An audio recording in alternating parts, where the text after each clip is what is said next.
Well, welcome back to Brussels, having dealt with perhaps the most important story of the day, that being the terrorist suspect who's escaped by wearing a burqa. We now deal with some of the peripheral stories that are dominating the day. The first one we picked up in the Telegraph this morning.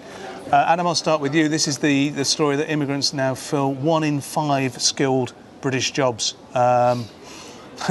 Where do you start with this one? It's quite an interesting one, isn't it, Simon? Because we've got so much unemployment in this country, and we've got people coming in here and taking our jobs right from the very bottom tier of the job market, right through up into the skilled jobs as well. So, whereas once upon a time we had the sort of the lower class people being targeted with regards to the unskilled work, we now see an influx of people coming in with the skilled work. So this is going to not just affect the lower class people, but it's biting into the middle classes as well, which I think is very, very poignant.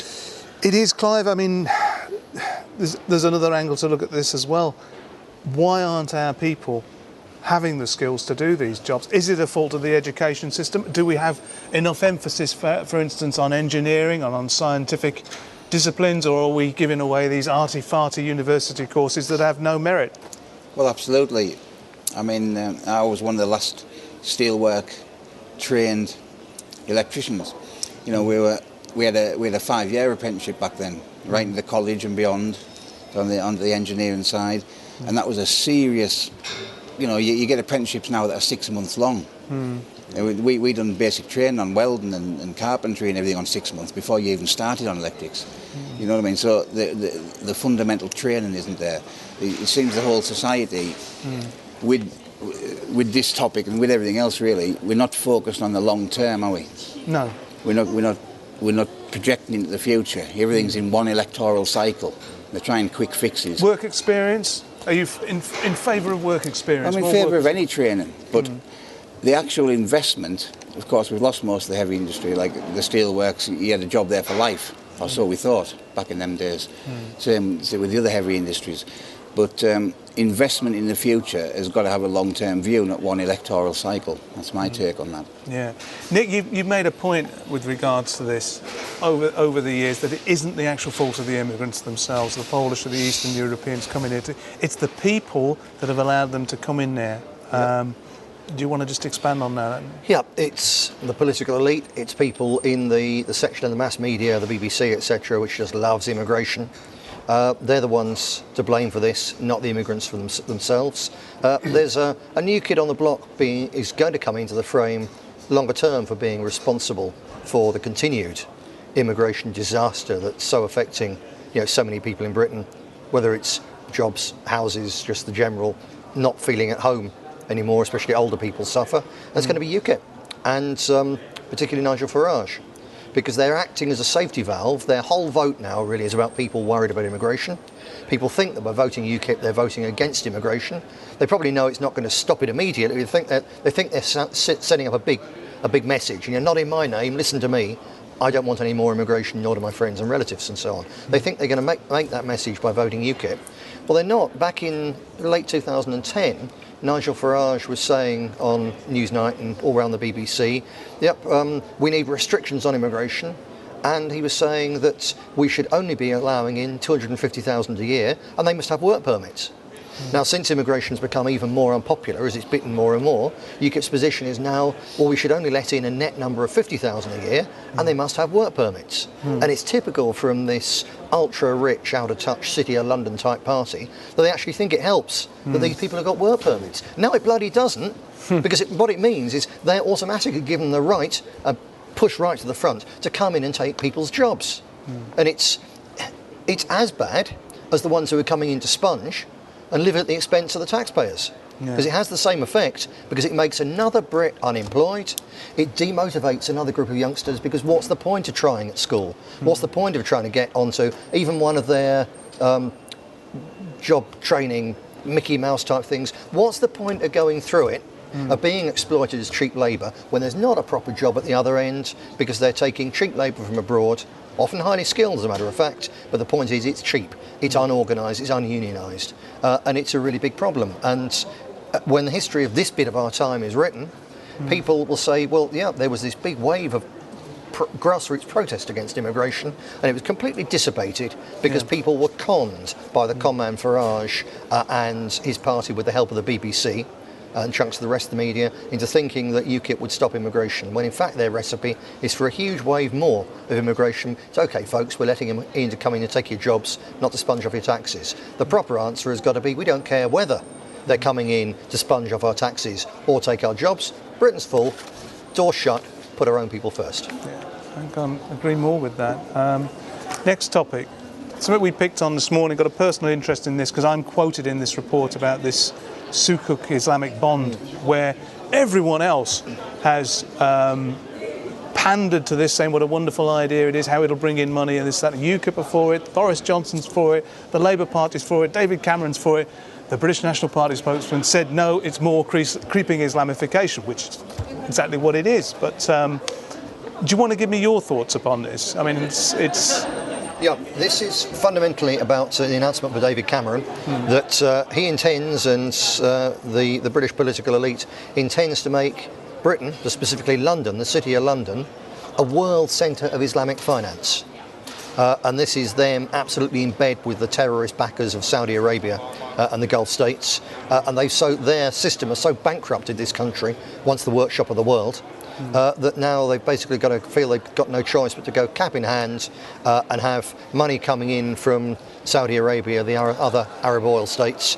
And in order to do it, to encourage them to get involved in the City of London, they've got to make it Sharia compliant. Now, I'm against usury. I'm against the banking system as it's presently constituted on a massive scale. Something needs to be done about it. But we do not need to deal with the usurious banking system by turning it into the spearhead, the sharp front end of a Sharia state in Britain. The answer is no. We'll sort out our own banking problems. And the price of having this tsunami of sovereign wealth fund money from the Middle East is simply too high, because it means that we're not only being taken over as a country from the grassroots level in terms of what's happening in the antenatal classes and into the maternity units in hospitals, and street by street, house by house, area by area, it's becoming a foreign place. That's been going on for years. Now with this proposal, we'll be Islamified from the top down as well in financial terms. It's extraordinarily dangerous.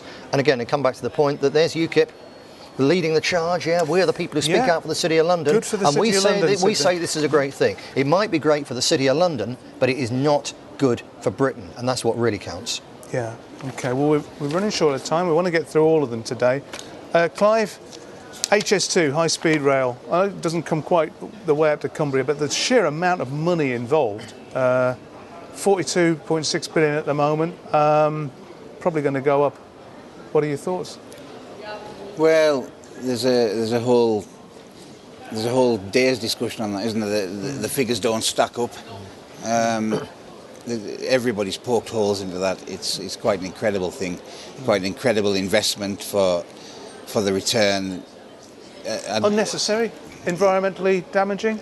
I haven't seen many positive aspects to it, to be honest. Nick, it affects both Manchester and Liverpool, doesn't it? I mean, you've spoken about it before. Do you want to just clarify? Yes, I was on one of the few bits of coverage the BBC have allowed me to have since the election. In fact, since I was elected, was one programme in BBC Politics in the North West field a couple of years ago, and I said that overall, on balance, probably I'd be in favour. The BNP would be in favour.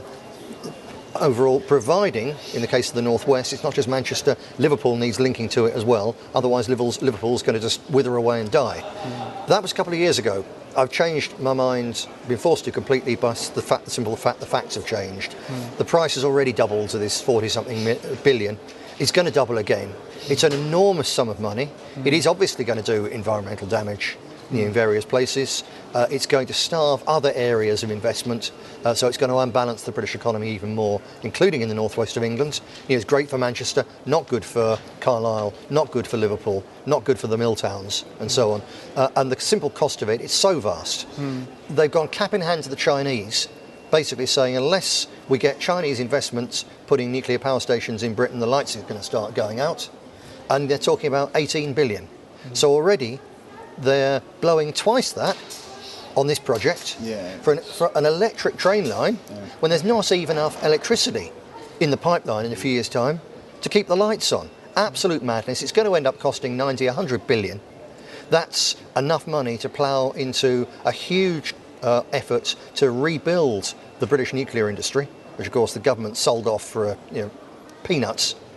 Just absolute crime. Go to jail for that. And yeah, only if they sold it to the Poles. But Yeah. so no, seriously, that money ploughed into rebuilding British nuclear industry would produce huge numbers of jobs. An industry which we could export all over the world, and most important of all, would keep the lights on. So HS2, scrap it. I think, Adam, the way I was going to come into you and introduce it was you're a countryman like me. You like wildlife, Indeed, don't you? yeah. I mean it's not about money, is it? All bottom line, it's never about money being the sole thing. I drove down here yesterday, and we were stuck in endless traffic jams on the M1 and on the M6.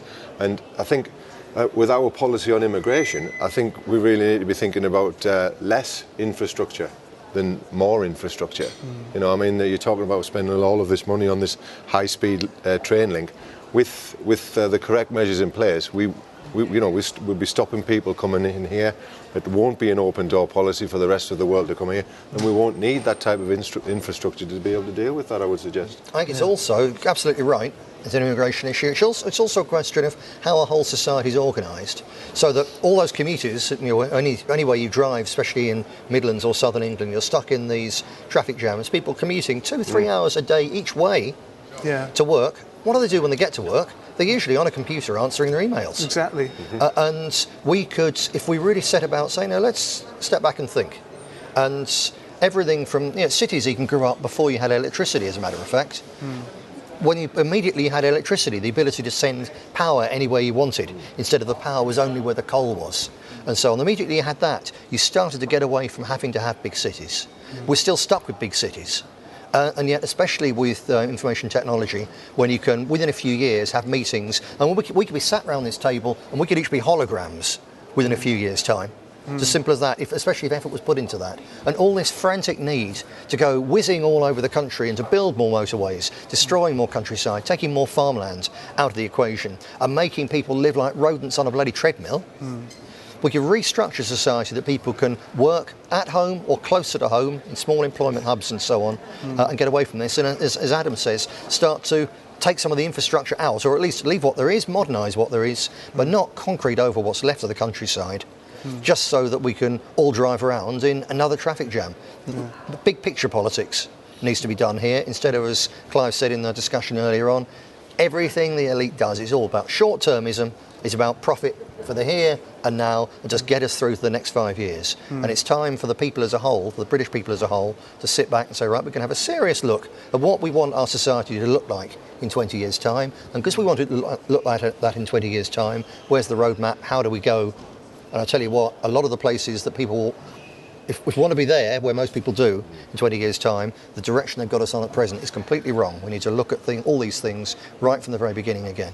Yeah, okay. Well, we are really, really short of time. So the last one now, it really must be the last one. This is Sepp Blatter, who's the FIFA president, of course, calling for zero tolerance towards racism. Yet again, another story about racism in football. Something I feel very strongly about, because it simply isn't that important in the scheme of things, isn't it? I mean, Nick, is it just a case of football being used as a distraction for the inverse racism against our community? It's used as a distraction, sort of the bread and circuses idea, but it's also being used, this is an example of how anti-racism, and it's not anti-racism, anti-racism is a code word for anti-white. Let's be really blunt about it. That's what it really means. And it's being used as a weapon, and in particular they want to get into the heads of the white working class. They know that lots of working class people are into football and so on, so it's a way to do it. And you could just as easily look at football and say, well, where's all the white working class lads in football? Because if you look at it on television, most of the players are black. Yeah. So clearly, given that we're all exactly the same, all human beings are born exactly the same, clearly there's in fact massive discrimination against white lads on the football field. And before they start whining about it, why don't they put that right? Because if the black population of Britain is something like 5%, which I think it's supposed to be, actually black, they should be 5% of the footballers. And the fact they're 40% means eightfold overrepresentation, so it's time to be fair to white lads. That's how absurd the thing you can get. If you want to look at real absurdity, though, in this, the latest proposals, whereby they're saying that teams will be penalised if their fans are racist. So if you support the Reds and the Blues are above you in the table, you put on a blue scarf, you go to a Blues game, you make the suitable noises or whatever, and your rivals get docked 10 points. What utter nonsense. It is. Crazy. It's claptrap. Absolute claptrap. But we've run out of time, so thanks to Adam, thanks to Nick, thanks to Clive, thanks to you for viewing. Thanks very much.